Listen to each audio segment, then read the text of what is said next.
من بعد لمة البنات في الفصل، وباقي الحكاية اللي اتحكت على لسان أبو سمرة عن الموت وتفاصيله، الشمس وحلمها العطشان، النيل اللي خرخاره بالجلد وبيرجع فجأة يكب مراره، فبيحضن أرواح الناس الرايحة لروحه السالمة الرايقة العايقة المستنية عبور الحلم.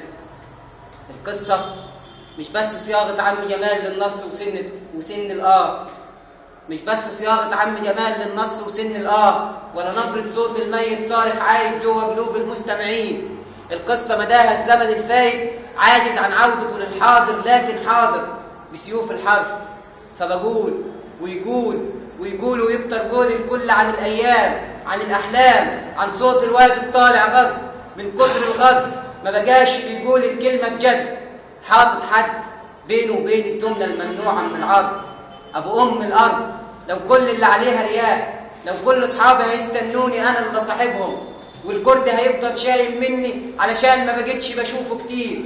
طب ما احنا يا صاحبي قلوبنا في بعض، بنحس ببعض، بنسلم على الغايبين مع بعض، نتريق على الستات مع بعض، والبنت تظن بإن الحب كلام.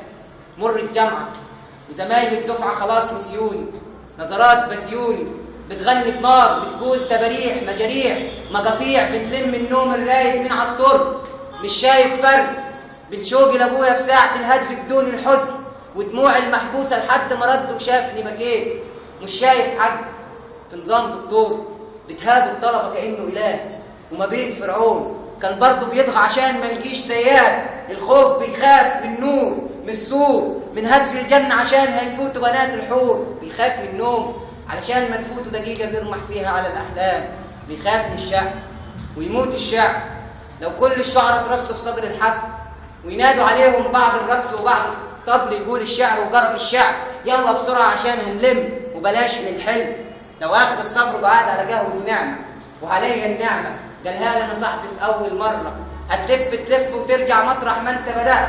ويا ريت صدقت شديته بعزم الحلم وقمت جريت، ورجعنا نعافر في الصخر بروح النار.